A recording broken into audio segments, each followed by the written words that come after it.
That does not sound good.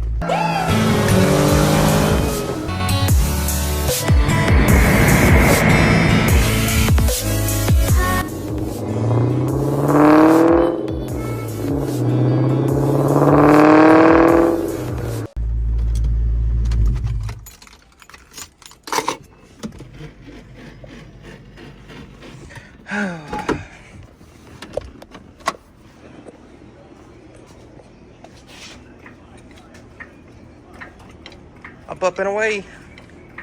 Alrighty, so we got the Cobra on there. Now I just need to get one of these buckets over here.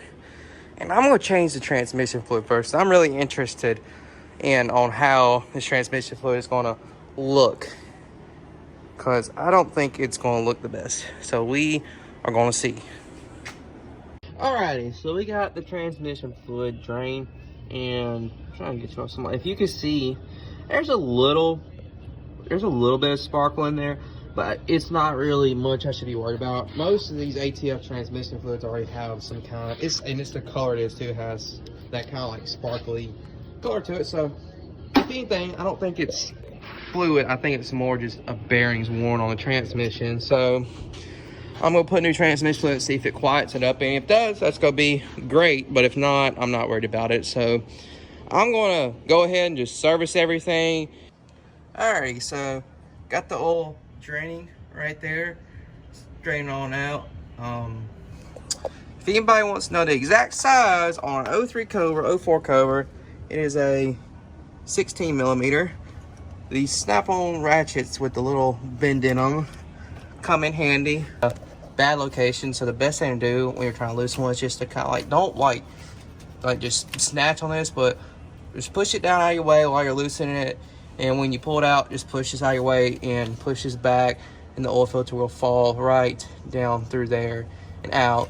But this thing comes in handy when you're trying to do this stuff on the floor. I have a rack, but there's a Cobra up there on it that I'm doing the rear end in, so I don't have the rack.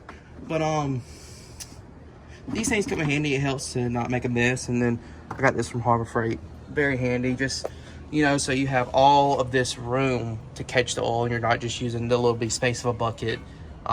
Very, very handy. I can't stress this enough. People will sit down and over tighten these drain plugs way too tight. But once you get it ran up, all you gotta do is just crank it back a little bit. You get one good little pull, and you'll feel when it gets tight. And that's all it needs. It don't need to be, you know, torqued down with your big old arms or nothing like that. Just a little bit torque. Wipe off all the oil around it, and I guarantee you, it ain't gonna leak. One more thing, always make sure that your little, where is it at? It's gonna be right here somewhere. Your little bitty black ring doesn't stick up there. Most times, if this sticks up there, that means that oil filter's been there really, really, really long, or it was over tightened.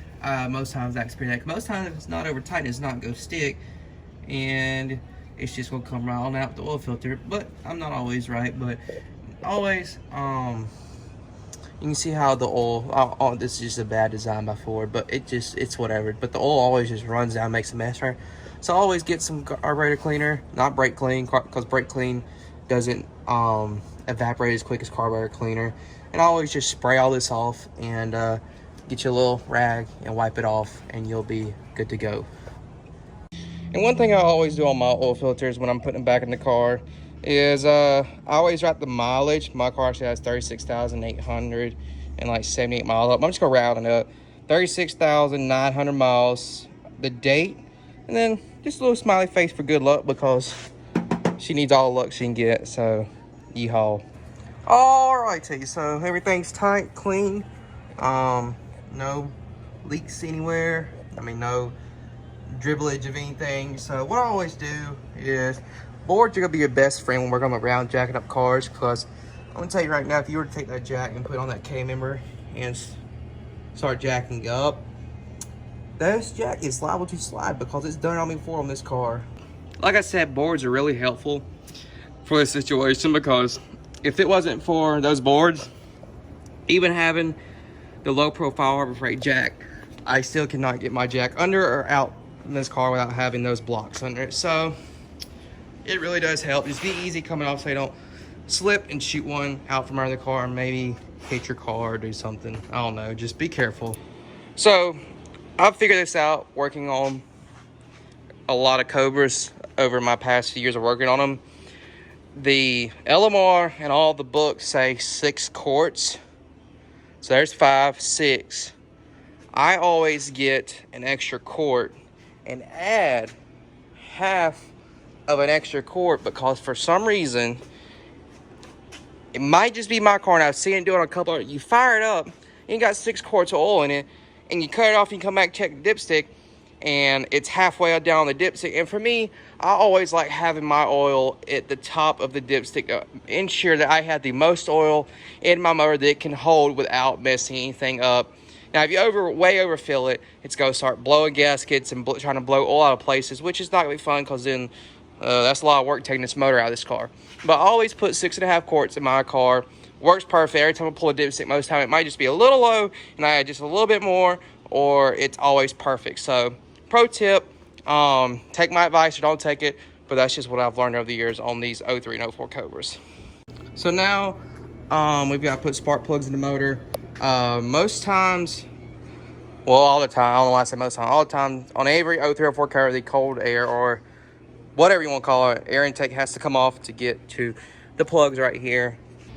One more thing, when pulling these plugs out of these cars, these threads in these motors are aluminum threads, and some motors have less threads on spark plugs and some have more. You see, I don't know if you've seen it, people stress on the forums, you ever seen it? These plugs are bad about stripping, so please be careful when pulling these plugs out. If they are any sort of way too tight, just if I always get a cover that's got a really tight plug in it, I most of the times will use I have a 1/2 inch 5/8 socket for spark plugs, and most times I use that because you can just snap them real quick and they don't pull no threads and they come out real quick. Like I've never had any bad experience on this car because every time I put this car back together, I always use the messy mess of anti-seize. I hate using anti-seize, but on this car, it's critical to use anti-seize when putting all your plugs back in. Well, it's dark, and it's 8:30 at night, finally, and I'm headed home. I started on about 6, so about 2 hours to do a full service on the car. I'm taking my time, so I don't think that's too bad. But yeah, the car runs really strong. I don't think changing the transmission fluid fixed my transmission. I did realize that my actual bolts that held the actual shifter to the transmission were backed out, and I could take them out by hand. So I put Loctite and I re-siliconed all that and put transmission fluid in and all that. So all that's fresh and good. So next thing is just going to be just slowly fixing the car, get the bikini bell on it, get the new wheels put on it, and I'm going to order. And just all these little small things I'm going to do to it and come 2021 to make it a lot better of a car and just bring back its former glory of it being a really clean Cobra. It is a clean Cobra right now, but there's just these little bugs in it that most people wouldn't even really want to fix or consider being a bad bug. That I just personally want to fix it. I love having this car 100% at all given times. So anyways, I'm going to quit rambling because I can sit and ramble all the way home. So I'll catch y'all next video. Peace out.